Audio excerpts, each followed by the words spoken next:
Bonjour Taina Kalissi, donc tu es une plasticienne et tu nous vas Bonjour nous Martine. raconter un petit peu tout ça.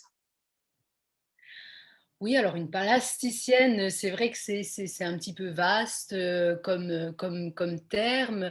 C'est vrai que je fais majoritairement, de la peinture à l'acrylique, et des grands formats souvent, bien que j'ai commencé au crayon, à l'encre de Chine il y a très, très longtemps. Mais c'est vrai que j'aime bien, intégrer d'autres matières dans les peintures. J'ai toujours un peu de mal avec, des peintures, uniquement de la peinture et pourtant ça m'empêche pas d'en admirer, des 1000 et des 100 qui ne sont pas de moi forcément. Mais donc voilà, j'ai toujours ce besoin effectivement d'intégrer de la matière, des collages, de la poudre de marbre, du métal, du kelihari, de la fibre végétale, alors, pas que ce soit des petites inserts décoratifs, il faut vraiment que ça participe un peu à la profondeur de l'œuvre. Quand on voit ces artistes classiques qui faisaient des peintures à l'huile très en matière, je dirais, c'est un petit peu finalement pour retrouver cet effet-là, quand bien même aujourd'hui les médiums permettent hein, d'avoir tous ces empattements. Mais voilà, j'éprouve ce besoin de mixer plusieurs techniques sur les tableaux. Alors ça, c'est une chose. À condition qu'elle fasse sens. Oui, alors qu'elles fassent sens, elles ont certainement, elles font sens pour moi, mais elles font, j'espère, sens pour les personnes qui les regardent également. Je pense que c'est le cas. Alors après, ça, c'est quelque chose à chaque fois de personnel hein, que je ne pourrais pas. Elles ont du sens pour moi, donc je le fais dans cette démarche. Et puis j'essaie, en tout cas, il ne faut pas se laisser, je pense, couper dans la crainte qu'elle ne fasse pas sens chez autrui. Parce que, voilà, d'abord, elle exprime, je pense que les œuvres expriment d'abord ce que nous sommes. Hein. Une galerie m'a dit une fois que mes œuvres étaient un petit peu trop intimes. Cela dit en passant, je ne sais pas ce qu'elle a voulu dire par là, mais en tout cas, ça m'avait fait sourire.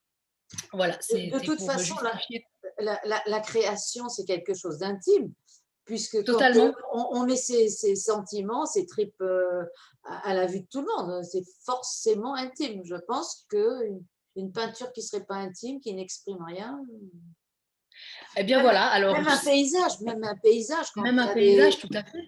si l'artiste n'a pas un paysage, c'est que ça lui procurait quelque chose.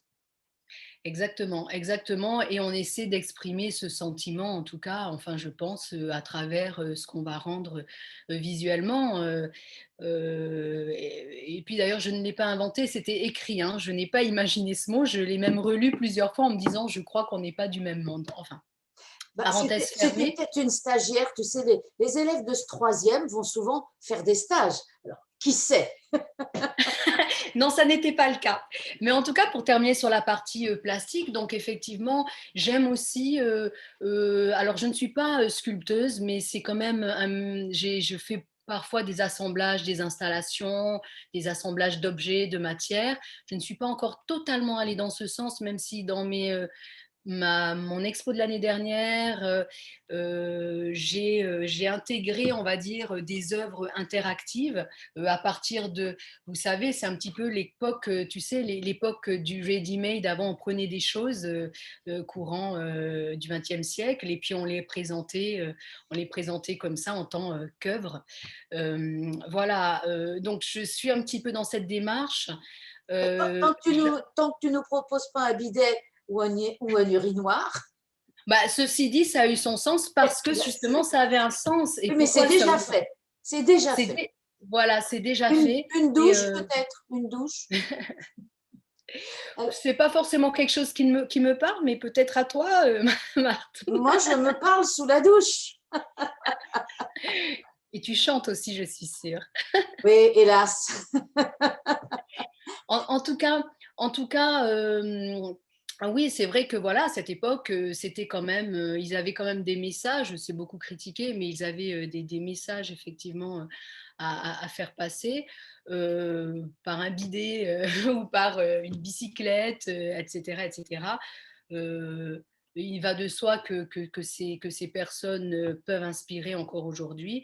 Tout à l'heure, tu parlais de faire sens. Je pense qu'effectivement, la démarche première, c'est quand même de, euh, de faire, c'est parce que l'on fait des choses pour exprimer un sentiment d'une certaine manière.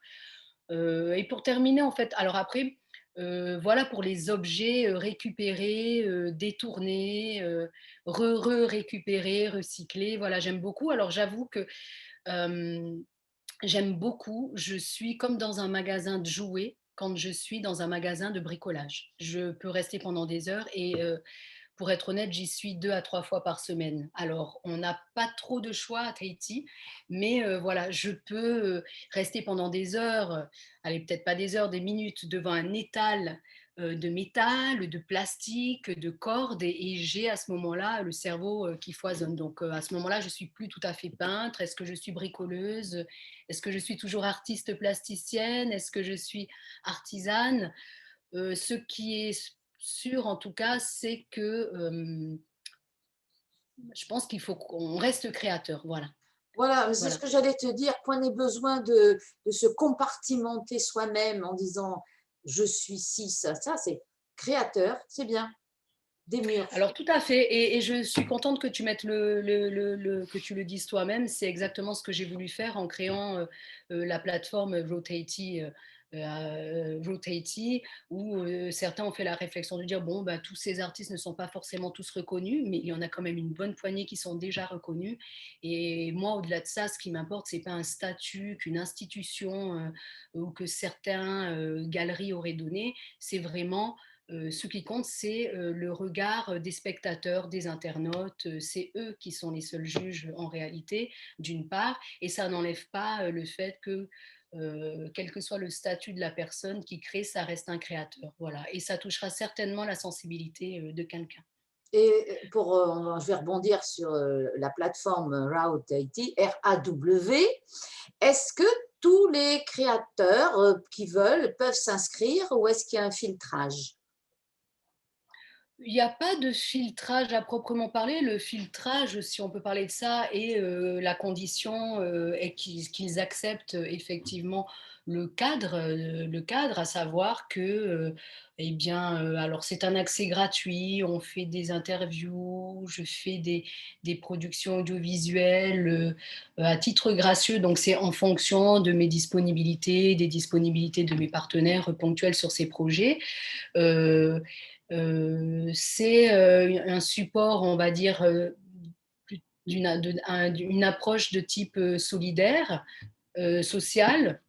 Et en fait, s'il y a vente, en revanche, on applique une commission de 10% qui finalement couvre, on va dire, les frais divers du quotidien, mais ce n'est que s'il y a vente, en fait, hein, que s'il y a transaction. En ce qui concerne l'écrémage pur des œuvres, de manière générale, non, mais il m'est arrivé parfois d'inciter des personnes à...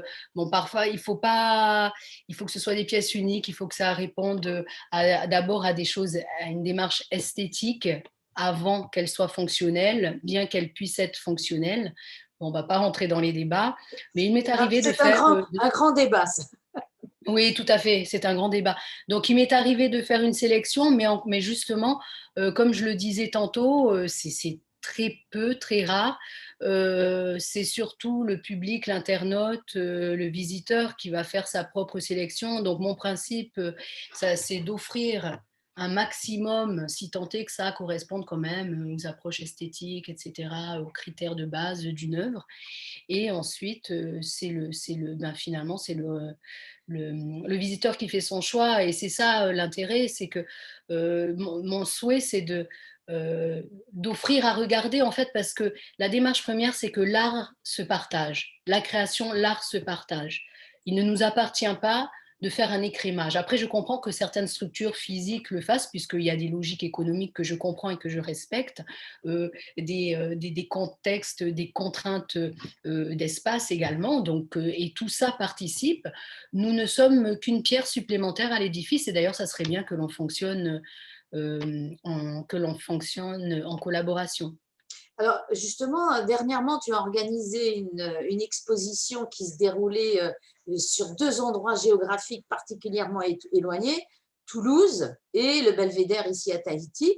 Et quels sont tes projets? Est-ce que tu vas recommencer, renouveler l'expérience ou d'autres expériences? Oui, forcément, hein. Alors déjà, à titre individuel, oui. Il y a par exemple la nouveauté de cette année. Alors c'est une nouveauté en tant qu'œuvre aboutie totalement. Tu me posais la question de savoir si j'étais artiste plasticienne, entre autres médiums que j'affectionne particulièrement. Il y a l'audiovisuel. L'année dernière, j'avais fait un film un clip chorégraphique en collaboration avec deux danseurs et qui finalement matérialisait deux tableaux qui existaient en fait, dans ma série d'œuvres à présenter, deux tableaux d'ailleurs qui ont été achetés en même temps par la même personne et ça j'en suis très heureuse. Il y avait également une déclinaison de photos et cette année j'ai présenté Corps et larmes qui est une œuvre, un polyptyque photographique des grands formats et qui traite de la résilience. C'est un ensemble de 20 postures, de 12 à 20 postures qui traite de la résilience, traitement en noir et blanc, où j'ai travaillé d'ailleurs avec un jeune étudiant en photographie, Henri Danis, pour les photos et ensuite pour la finalisation, le traitement graphique, les retouches photos avec Mathieu Courtois. Donc ça, pour les prochains événements, ça serait des médiums que j'aimerais encore exploiter, un peu plus pousser, particulièrement la photo, et également pourquoi pas la vidéo, sauf que la vidéo requiert un peu plus de moyens. Plus de moyens post-production Euh, et aussi. oui, oui, mais durant la production aussi, mais oui, Oui, mais effectivement, tout le je traitement, comme voilà. j'ai touché à l'audio, je peux te dire que visuel, je sais qu'il y a le gros morceau après, c'est pour peaufiner le tout, c'est la post-production. Oui, tout à fait. Alors c'est vrai que j'ai un cursus où j'ai travaillé pendant quelques années avec des agences de production audiovisuelle et donc c'est un domaine que je connais plus ou moins et effectivement, donc grâce à ça d'ailleurs, ça me permet finalement de jongler hein, par rapport euh, à l'organisation, au coût, mais voilà, ça requiert des moyens malgré tout. Alors, si tu devais résumer un peu ce que tu fais, et non pas ce que tu es, ça c'est trop compliqué, c'est impossible à résumer, mais ton travail en 5 mots. Hmm. Eh bien, je dirais que je suis artiste pluridisciplinaire, voilà, et qui aime l'expression dans tout son sens. Dessiner, peindre, photographier, filmer, danser aussi. J'aime beaucoup la chorégraphie. Et Voilà. communiquer. Communiquer forcément dans la mesure du possible. Alors manifestement, je communique mieux pour les autres artistes que pour moi, c'est ce que l'on m'a dit. Donc il va falloir que je fasse un effort. Quand je dis pour moi, j'entends pour mes propres œuvres. Et effectivement, je regardais la plateforme, toutes mes œuvres ne sont pas encore mises en ligne. Donc voilà, je voudrais en profiter pour remercier le ministère de la Culture qui m'a parrainée pour la partie individuelle de mon expo cette année. C'était contre toute attente et finalement, bah, le dossier, je pense que la perspective de l'exposition à Tahiti à Toulouse les a séduits et je les remercie. Eh bien, je te remercie aussi, Taina, pour toute cette envolée artistique et je te dis à très bientôt.